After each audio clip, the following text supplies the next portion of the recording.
Okay, let's see how to do the questions in the master class. So we start with the icebreaker puzzle. Every RISE session, we start with an icebreaker puzzle. These are questions that are designed to make you think. So the question today is how many squares of any size are on a checkerboard or a chessboard, right? So there are squares of many different sizes. So if you think about it, there are some real small squares, right? There are also some medium sized squares. There are some slightly bigger squares and so on, right? So let's see how many squares are there. So I have small squares of this size. How many are there? A typical chessboard has got 8 this direction, 8 in this direction. So total number must be 8 times 8, which is 64 squares of size 1. I also have some squares of size 2, right? So I have this kind of squares. So that's a slightly bigger square. How many of these are there? It's 1. Then I can have 2. Then I can have 3. Then 4, then 5, 6, and 7. Right? So if you think about it, you'll get, so you had 8 times 8, 64 squares of side 1. Then you have 7 times 7. So if you go in this direction also, you will get 7 such squares, right? So you'll have 7 times 7 squares, which is 49 squares of size 2. And then if you take squares of side 3, size 3, right? So these big squares. So again, how many you will have? 1, then something that starts here, 2, then 3, 4, 5, and 6. So you'll have 6 times 6, 36 squares. So if you continue like this, there will be 5 times 5, 25 squares, which are of this size. Then 4 times 4, which is even bigger, right? That is 16. Then 3 times 3 is 9, 2 times 2 is 4, and last would be 1 times 1, which is the largest square, the outside most square. That's 1 times 1, right? So you can actually find this many squares on the checkerboard, and if you add all these things, you'll get 204 squares. So you can actually count 204 squares on a checkerboard. Okay, so you can also see an explanation how to go about doing it. That's the icebreaker puzzle for the day.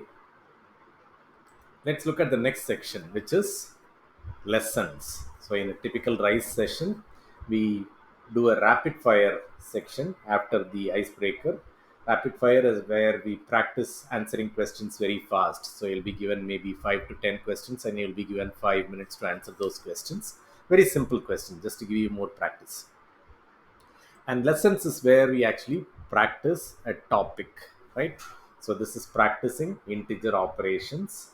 So there are some fun activities here. The first one is called integer millionaire, right? So here we'll be practicing integer addition and subtraction, or maybe even multiplication. Let's see, 33 plus 12, so which is 45. If I get that correct, I'll get 500. You make it look easy. Next would be 26, right? 3 minus 77 minus 74. So I'll get that. So you can see that the difficulty level will keep increasing as you go, right? So that should be minus 45. And in case you have difficulty, you can always use your lifeline here. So if I click on lifeline, it'll say just subtract both the numbers and write the sign of the bigger number. So you take the numbers without sign. So 18 minus 1 is 17. And the sign of the bigger number is minus. So it has to be minus 17. Right? So you can use these lifelines. You have 3 lifelines like I these, knew you could do and it. your objective is to get to the topmost level. You'll become an integer millionaire if you answer all the questions correctly. The next one is integers on a number line. So there is a bug hiding along the number line. Can you find it? And you need to find it by answering this 2 plus minus 6. Where is it? It's minus 4. So if you answer it correctly, that bug will exactly reside there and the frog will be able to get to that bug. 10 minus minus 10, which is plus 20. But if I make a mistake and say minus 20, right, then there is a snake that will eat up that frog, right? So go ahead and practice all these questions. It will give you a lot of practice with integer addition, subtraction. Okay. The second topic that we have is calculation of percentages, and we will do this fun activity called estimation of percentages. So we have a circle, a portion of it is shaded in pink and the other portion is shaded blue. What percentage of the pie chart has been shaded blue? So you need to estimate. How do we estimate this? If the entire circle was shaded blue, that would have been 100%, right? Half of the circle would be 50%. If I take this much, that would be 25%, right? So I have 50%, half of the circle, plus half of this. What is this portion? One quarter is nothing but 25%, right? And half of that would be somewhere here. So this will probably be around 15%, right? So I have 50 plus 15, that will give me 65. So I estimate this to be around 65%. If I answer this correctly, this frog will get lots of bugs to eat. And you need to keep answering questions so that this thing gets enough bugs to eat. What percentage of the pie chart has been shaded pink? Again, coming back to our original statement, if half of it were colored, this was exactly half, it would have been 50. But this is slightly less than half. Okay, maybe I'm estimating maybe 4 less than 50, which is what? Which is 46. So I'll estimate this to be around 46. Sorry, just clear all these things. So I'll estimate this to be around 46%. And that's exactly right? So that's what we need to do in this particular activity. Go ahead and get lots of practice. Okay, and the other two activities, represent and find percentages. Can you find 20% of 5?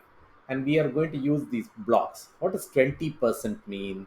20% means 20 out of 100, which when you simplify you will get 1 out of 5, right? So 20% is nothing but 20 out of 100. And if you simplify this, it's 20 times 1, 20 times 5, so 1 out of 5. So in fractional form, 20% is nothing but 1 out of 5, which means I take a block, I divide it into 5 equal parts, and I take one part, that is 20%, right? So what we will do is we'll drag this and place it here. We'll click on this, and so therefore this whole is divided into 5 equal parts. One part is shaded. Now we need to find the value of this, right? The entire block has a value of 5, right? Because we are finding 20% of 5. How many blocks are there in all? There are 5 blocks, right? These 5 blocks represent 5. So what's the value of Excellent each job. block? Each block has to be 1, right? And 20% has got only one colored block, and this colored block has a value of 1. So what's the value of the colored block? 1 times 1, which is 1. So 20% of 5 is 1. Wow, you got it. Let's try one more question. What is 50% of 14? 50% is here. So let's click on that block. The entire block is 14. It's divided into 2 equal parts. So 2 blocks, right? So what's the value of each block? Each block has to be 7, I've done it better myself. right? And 50% has got one colored block. So that's why the value of 50% of 14 is 7. So here 75% of 36. Where is 75%? It's nothing but 3 by 4, right? So 75% is 3 blocks colored out of 4. And we want to find 75% of 36. So the entire thing represents 36. It's divided into 4 equal parts. So each block has a value of 9. 36 divided by 4. And we've got 3 blocks colored here. So 3 times 9, which is 27, right? So that's how we can do this using blocks. Percentages, we can do it beautifully by representing using blocks. The next activity is find the percentage. Okay, we need to find 30% of 250. What do we mean by percentage? Percentage is 1 out of 100. So anything we divide it into 100 equal parts, one part is 1%, two parts is 2%, and so on. So we have this um, square which is divided into 100 equal parts. So 30% means what? 30 parts out of 100. So you drag the slider. So that's 10 parts, 20 parts, and that'll be 30 parts. So this is 30 parts colored out of 100. That's 30%, right? Now we want to find 30% of 250, means the entire whole has to have a value of 250, and 250 is divided into 100 equal parts. So what's the value of each block? It's 2.5, right? 250 divided by 100. Excellent job. So each square here has a value of 2.5. I've got 30 blocks which are colored. So 30 times 2.5, which is nothing but 75, right? So that's why we say 30% of 250 is 75.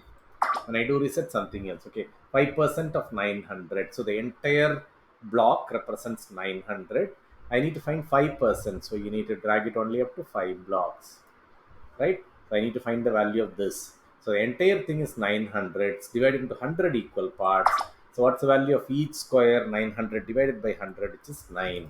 And I've got 5 blocks colored. Each block is 9. So 9 times 5 is 45. Right? So that's how we can do percentages in a visual way, right? So that's what we are going to be learning and practicing today. You can go ahead and practice answering more questions. We'll move on to the next section, which is the mathematical reasoning section. When a third of a number is increased by 16, the result is 70. What is the number? So third of a number. Okay, now what we can do is let the number, we'll take the number to be x, right? Let the number be x. Okay, so there is this 2 from here. Let the number be x. Then a third of the number, third means what? 1 by 3 of x, 1 by 3x is increased by 16. One third of x plus 16, I get 70. So that's how we set up the equation, right? Now it's very simple. You all know how to do it. One third of x is 70 minus 16, which is 54.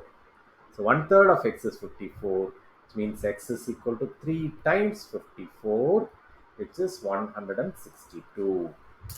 So what's the number? The number has to be 162. Okay, so that's how we do this question. Let's move on to the next question. In a market, 62% of the apples are sold. Now there are 76 left. To start with, how many apples were there? So if you take a block, we love to model things using blocks, right? If this entire thing is 100%, this whole thing is the whole, right, or the total number of apples. In the market, 62% were sold. So we'll draw a line here.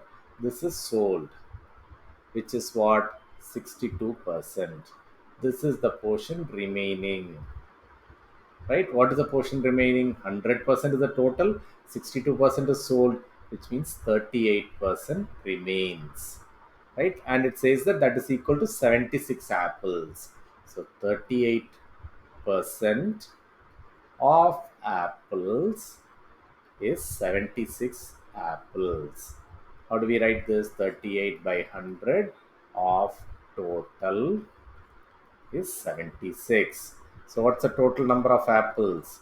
76 divided by 38 by 100, or multiplied by 100 by 38.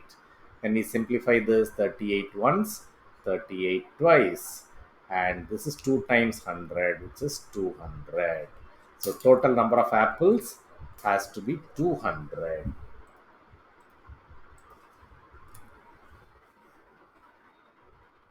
Okay. Next question. The ratio of the ages of Kyle and Ram is 3 is to 5. Okay, whenever we have a question on ratios, the best way to do that, right? If you are given the ratio to be 3 is to 5, right? The actual thing would be some multiple of this, right? It could be 3 times 3 and 5 times 3, or 3 times 10 and 5 times 10. We don't know what it is. But whatever you are multiplying For Kyle, the same factor we need to multiply for Ram, right? That's how ratios work. So what we do is, whenever you're given a ratio like 3 is to 5, let's take age of Kyle, the actual age of Kyle, let's say 3 times k. 3 times k. We don't know what k is. We need to find that out. 3 times some number k. Then age of Ram will be what? Will be 5 times k. We are multiplying both 3 and 5 by the same number, 3k and 5k. After 10 years, what will happen? What will be the age of Kyle after 10 years? Right now, it's 3 times k. After 10 years, it's 3 times k plus 10. What will be the age of Ram after 10 years? It's 5 times k plus 10. And that ratio is given to be equal to 5 by 7.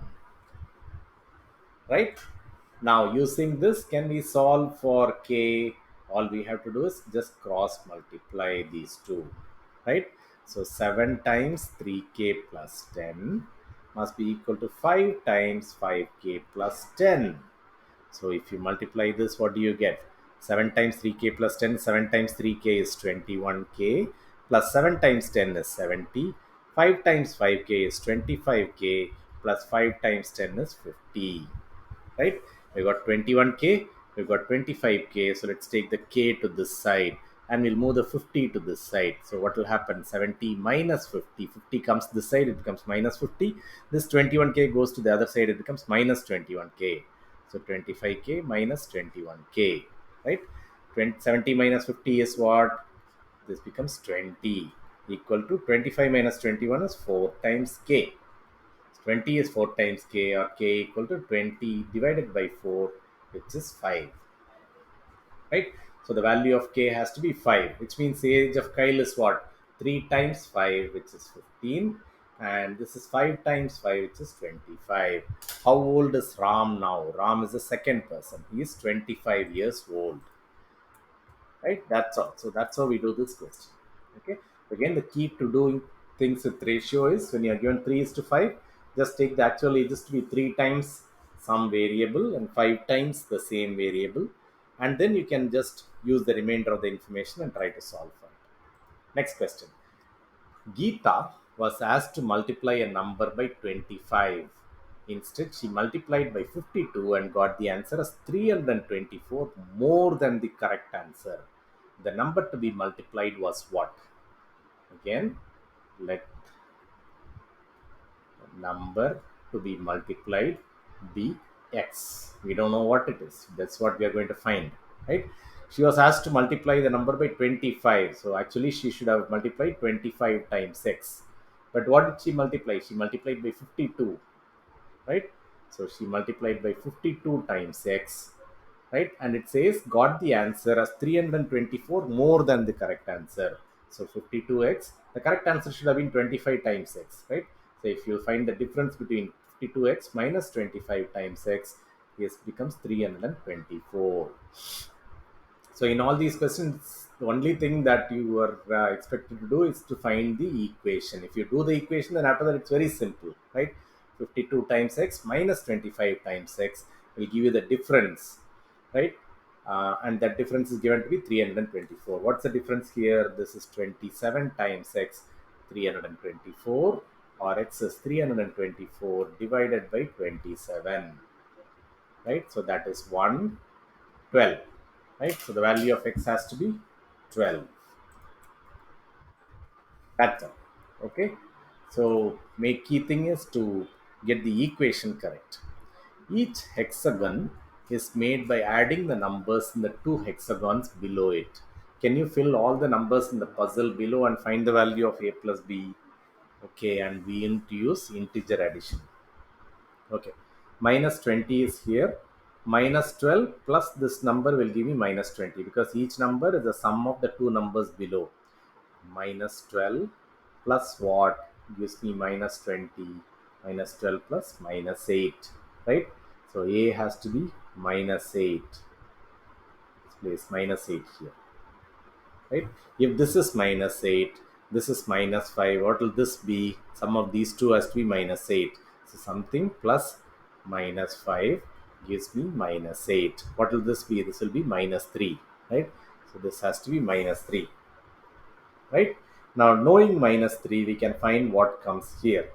4 plus something gives me minus 3. 4 plus something gives me minus 3.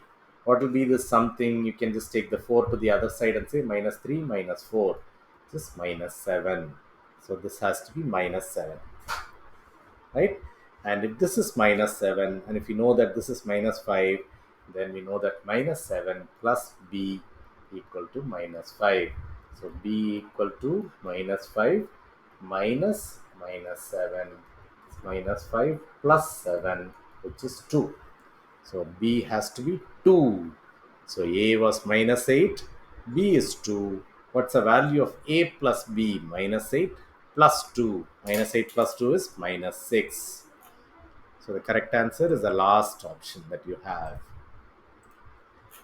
Okay, so that's how we do the questions in the mathematical reasoning section. Let's get to the last section, which is the logical reasoning section. Logical reasoning section has some fun questions. You just need to use logic and you'll be able to find the answers to the questions. If Noida is coded as 39658, how will India be coded?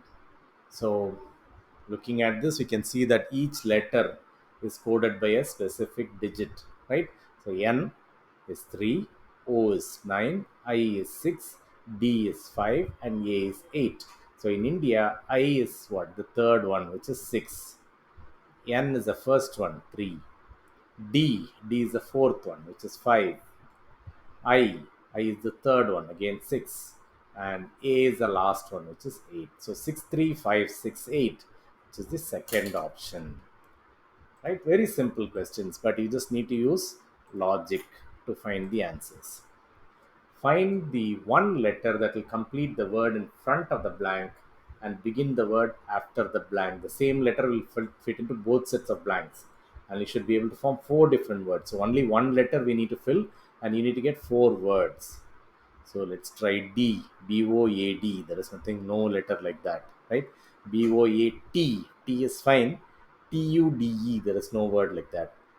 N. B O A N. No. B O A R. Bore, rude, then star, and road, right? So the letter that will be coming in both places would be the letter R. Rohan rode his bicycle northward. So whenever you have direction kind of question, the best way is to draw a picture. So Rohan rode his bicycle northwards, then he turned left and rode 2 kilometers. And then again he turned. If he going like this, turning left, he will be like this. He rode 3 kilometers, right? And he found 2 kilometers west of the starting point. So after driving 3 kilometers, he's exactly west of the starting point. West, right? He is 2 kilometers west. So exactly same 2 kilometers. So this must also be 3 kilometers. So he must have gone 3 kilometers northwards initially. Okay, next question. What's a missing letter in this series? So, whenever we have these kind of alphabet series, we just need to look for patterns. Okay, and I like to go in ascending order. You can also look at it in descending order and see if there's a pattern, but I prefer doing it in ascending order. So, H, I, J, K, L. So there are three letters between H and L. After L, there is M, N, O, P. So we are basically leaving three letters and then finding the next one. After P, there is Q, R, S. So this should be T. And after T, U, V, W, and X. Right. So we are basically just leaving three letters to find the next letter in the series. So the correct answer for this should be T. Last question of this section. What comes next? So we need to observe the pattern and find which of these will come next. So let's observe the pattern. Okay, there are two elements in this picture. So let's draw a square. Right? There are two elements. One is a pink line. How does a pink line move? There is straight, then it goes left, then it becomes like this, then it comes like this, The next one will be vertical, so it's just rotating by 45 degrees in counterclockwise direction. So next one will be the pink line would be straight like this. How about this line? So this is here, then it goes like this, then it comes like this, then it goes like so. It's rotating in clockwise direction by 45 degrees. So next one it will become flat, horizontal, right? So the pink line is vertical, the black line has to be horizontal. Which picture is that? Pink line is vertical, black line is horizontal. That's the second option, right? So click on submit. Yes, that's correct. So that's how we do the questions of the logical reasoning section. And that brings us to the end of this session. I hope you all enjoyed the session. If you understood how to do the mathematical reasoning questions, please go ahead and try all the questions given in the homework. So the questions in mathematical reasoning section of the homework are very similar to what we did in the classwork. It's just designed to give you more practice, right? So go ahead and try to complete all these questions. I hope again you enjoyed this session and look forward to seeing you again in another session.